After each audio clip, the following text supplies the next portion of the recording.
Hey good friends of YouTube, welcome back to the channel. We are back here with our 67 F250. And after the last video you guys saw, we went down the highway, we went around 10 miles. She ran pretty good, temperatures looked stable, everything looked great. But when I was editing the video, I noticed there was a lot more smoke coming out of the back than I even anticipated. And so today we need to try and do something about that. When I got it back here and inspected the engine, what I found was it appeared that oil was coming out of the dipstick tube. So I took it for another ride. I stuck an action camera inside the motor area, went down, did the exact same drive, came back and looked at the video, and sure enough, there is a lot of oil coming out of there. And over those 20 miles, I used about a half a quart. We've got to slow that down somehow. So I want to do something that'll help us relieve the crankcase pressure. And then secondarily, we need to do a compression check on the motor and see just where it's at. It could be that this motor is just too worn out to salvage right now without a rebuild. We might need to go find a used motor. I don't know what we're going to do right now if that's the case. But we'll do a compression test on the motor, and then if we need to and we feel like we want to, I'll go so far as doing a leak down test on the motor too. Warning, I am not an expert. Everything in this video was most likely done wrong after many failures and a few stitches. Don't try any of this at home.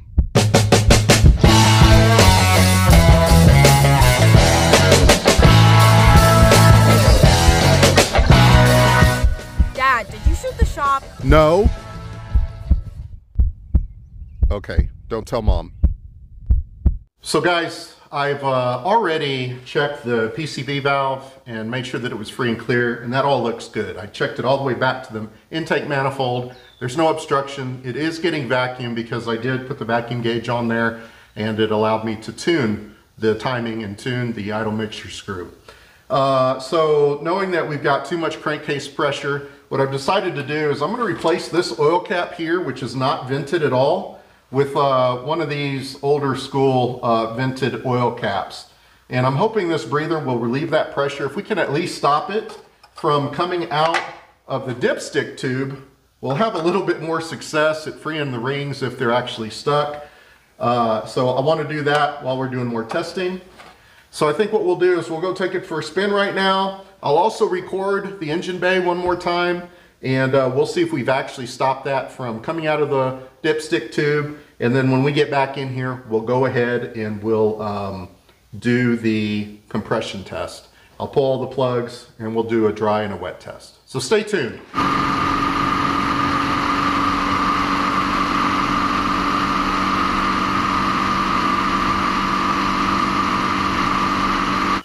All right, guys, we are ready to rock and roll. Let's go ahead and get this off. She's heated up. In fact, oops, that just pulled right out. You can see she's smoking right here.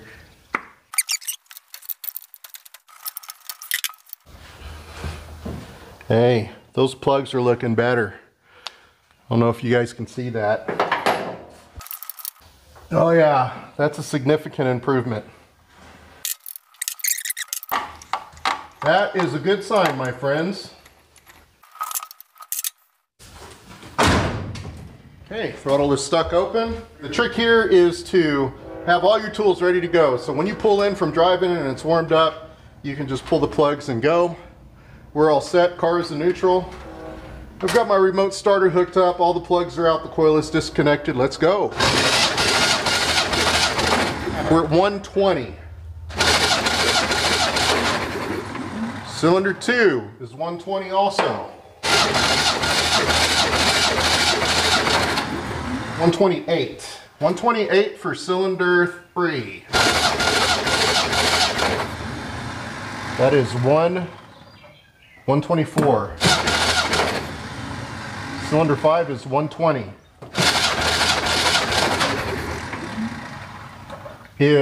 Cylinder 6 is 128. Guys, I didn't actually expect that. I thought they'd be much lower. So it's really at minimums at 120 with as a dry test. No oil was put into this. So what I've decided to do, since we're already here, I'm going to go ahead and do a wet test and see if it comes up any.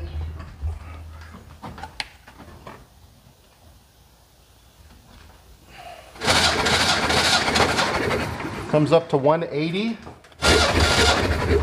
Okay, that's 180. 180. And that's 180. That one is 175. Oh, that one's 190. So it's been about 2 weeks since I did that compression test. I was on the road. You guys saw the Texas trip. I posted a bunch of videos on that. I had some time to think about where we go from here. The lowest compression that we recorded was 120 PSI, and the highest compression recorded was 128 PSI. So that puts it somewhere in the 6 to 7% range, you know, between the lowest and the highest. That's really pretty good. So I did not expect that. I thought they would be much lower, closer to 100. She still continues to run pretty good. So I think what I want to do, we're going to just call this Maintenance Monday. We're just going to do some maintenance. So I'd like to do an engine flush. And then along with that, we are going to try engine restore to see if we can help some of that compression. And then we're going to flush the cooling system. While we're doing that, we're going to replace the hoses, upper and lower radiator hoses and all the heater hoses. And then I want to change the transmission fluid and the rear differential fluid. And that should get us all up to speed, and then we should go take it for a long drive. I don't know, 100, 200 miles, something like that. So I'll decide once I kind of get this all done. So you guys have heard me say that, you know, I'm not a real big fan of additives. I do like fuel additives. They get into my vehicles after every oil change. But from there, I don't really do a whole lot of additives. There is one additive that I will do, and it's very rare that I do it, but when I have a new engine of unknown, you know, maintenance, I'll generally run an engine flush on it. There is some risk, right? So like this motor's from 1967. I assume it's the original motor. I still haven't looked up the numbers on it. There could be a lot of sludge. There could be a lot of carbon deposits on it. You could break something off within the motor with the carbon deposits, and that can get stuck in a lifter or, you know, down into a bearing or something like that. So there is some risk. I mean, don't think it's fully without risk. So what I like to use is this product here. It is the Liquid Moly engine flush. And this product here, of the engine flushes, I think this is the best one. I mean, it's the one that I've been using for a lot of years.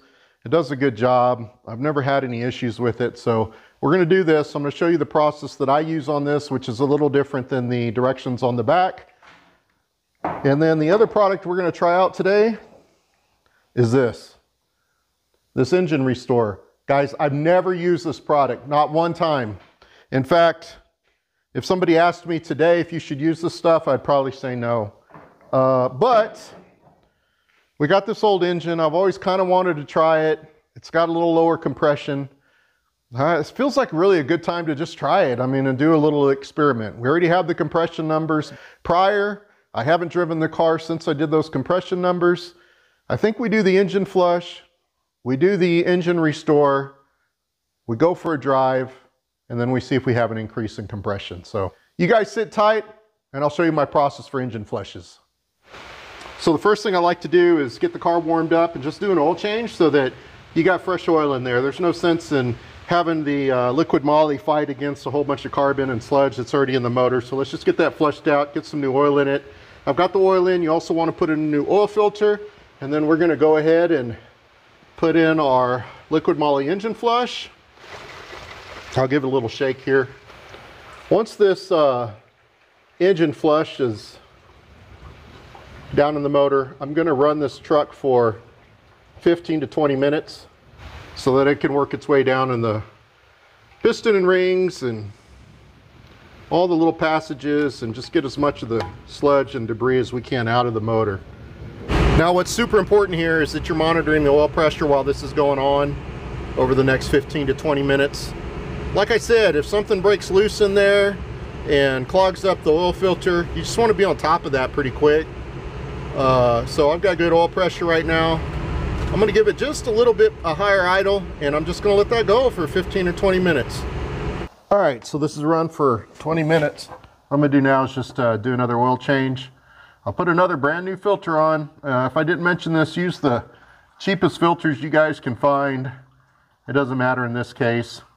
the cheapest oil for these, for the first oil change and the second oil change. What we're going to do with the second oil change is we're just flushing out the engine flush. So I'm going to do this oil change real quick. We're going to run it for another 20 minutes, 15 to 20 minutes, just to help kind of get all this flushed out of here. And then we'll do a final oil change. Guys, this is completely off label. This is not how Liquid Moly has the directions to do it. But more oil can't hurt the deal. And I just want to get all of it out of the engine. I don't want anything residual just staying in there. So that's just me. So we just finished up the third oil change. So it's got clean oil in it now. The Liquid Moly should be completely out of the system and flushed. We're going to try this engine restore. And before I do it, let's just read what it says here. This is a 6-cylinder formula. Restore compression, restore horsepower, restore engine life, reduce oil consumption. I don't know, guys. A little concerned. It says to shake well, add it to the engine oil, and do it every oil change. So we're going to do that. We're going to shake it up real good. I know some of you guys might be thinking, well, use the Liquid Moly, you know, and then you're doing this. Did the Liquid Moly, will that be increasing the compression? Will this be increasing the compression? All I know is that I would not use this without an engine flush, so this is just the way I would do it. I feel like if we get the engine clean and the carbon deposits and all that the best we can, this has the best opportunity to bind to the walls. My understanding is maybe there's some metal in here or copper or something, and it attaches itself to the wall somehow. I don't really know, but a lot of people swear by it. All right, here we go. Well, it's an interesting bluish color. So maybe the metals are bonded in there or suspended in that solution. Don't really know.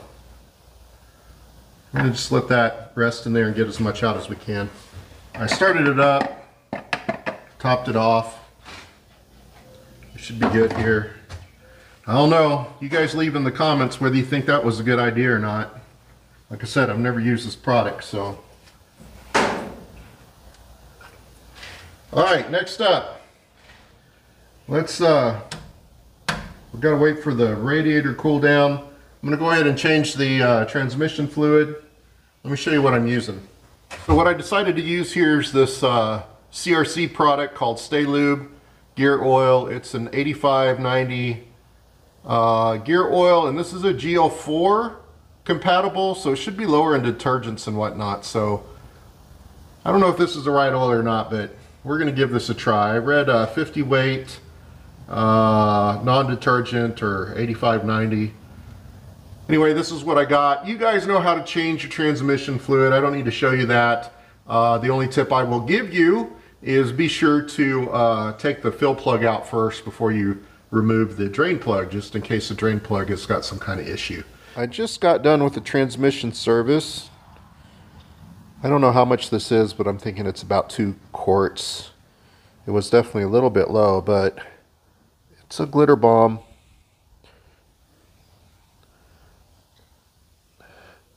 Look at that. Smells good, but there's definitely some heavy metals in there. But that's not even the concerning part. What I'm a little concerned about is I stuck my finger in the drain hole, and these 2 little items were laying in the bottom of the transmission. I don't know what they are. I'm going to have to go research these 2 and see. It looks like maybe this was a set screw that pushed that down into something and locked it in. I don't know. Right now it's a mystery. It's cone-shaped, and it has a flat head in, and it's threaded. And then this piece is just, I don't know. Looks like maybe it was a retainer, but it's got a little divot there on the top, which almost feels like this sat in there like this, and it set it and held it in place. So anyway, if you guys know what that is, leave those down in the comments. Transmission's running fine, so I don't know what the heck it is, but I'm glad we got that changed out. On to the cooling system. I've already drained the coolant out of the radiator and engine block. The lower radiator hose is disconnected. I'm glad we're going to replace these hoses. I don't like these kind of universal hoses. They're great to keep in your toolkit if you have an issue. You know, you can throw them on there top or bottom pretty easy. But I do like the regular molded hoses for these. The lower hose is swole pretty good, so I'm glad we're getting that out of there. We're going to do the heater hoses too while we're in here, might as well, and we'll flush it. Are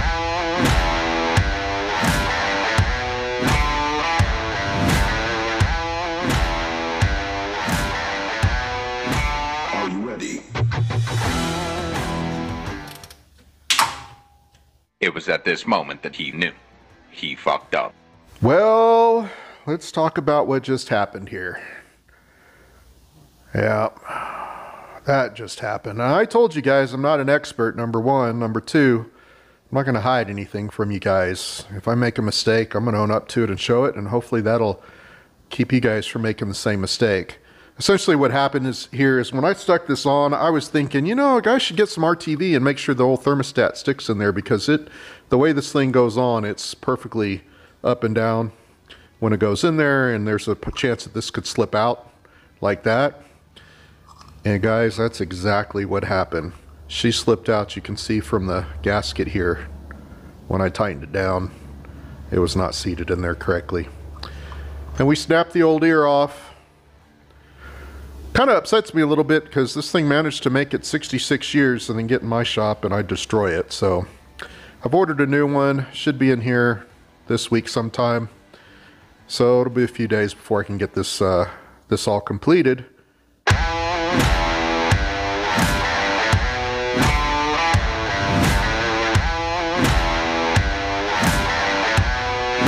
Are you ready?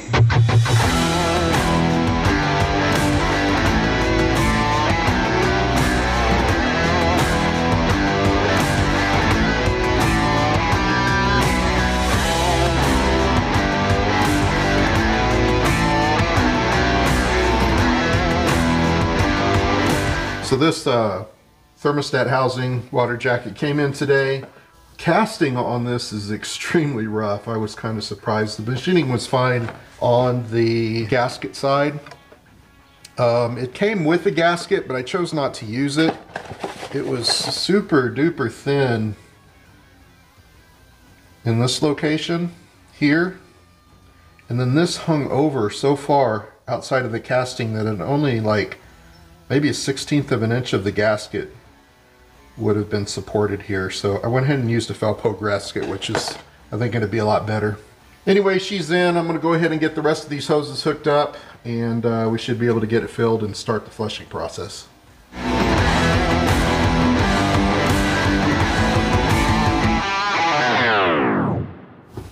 All right, so all the hoses are on. I think what we'll do now is I like to draw a vacuum. And then I've already pre-mixed Prestone cooling system cleaner into a bucket over here. We'll just draw that into the system.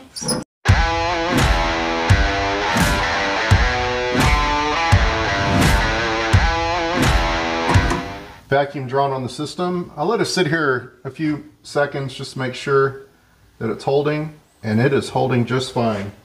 All right, we'll go ahead and suck in this new fluid.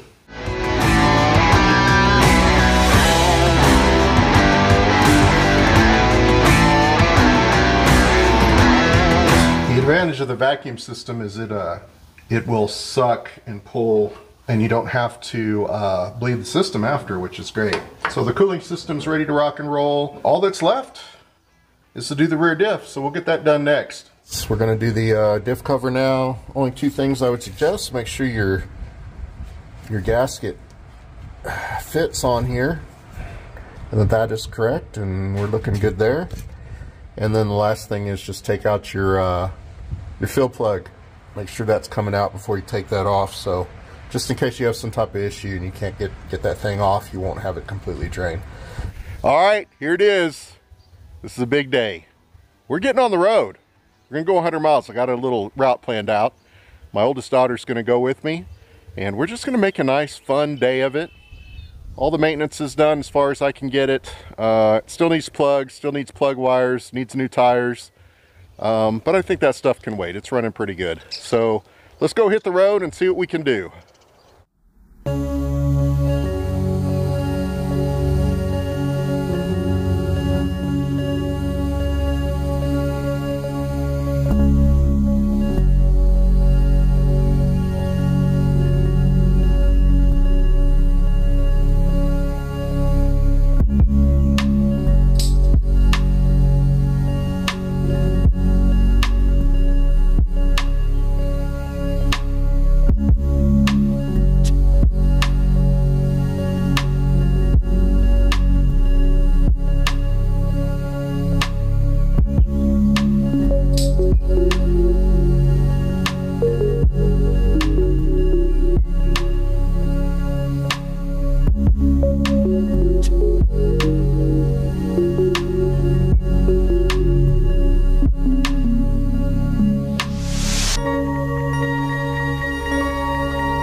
So we're about halfway through our trip right now. We stopped at a friend's farm.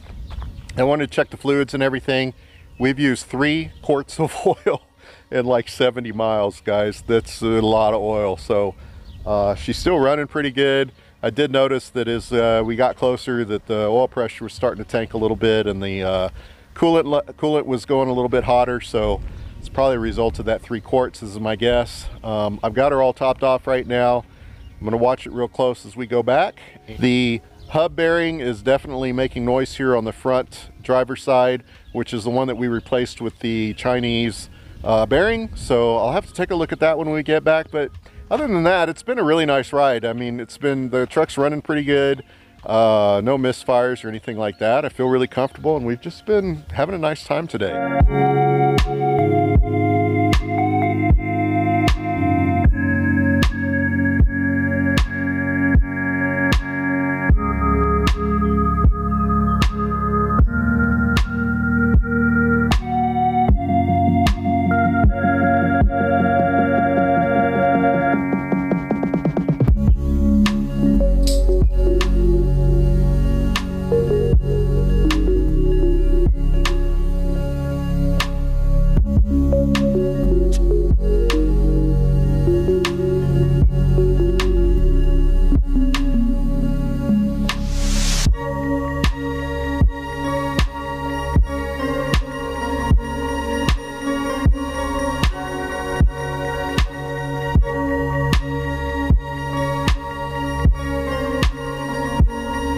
Well, there it is, 130 miles in our 67 F250. It's been 16 years since it had a really good drive like that.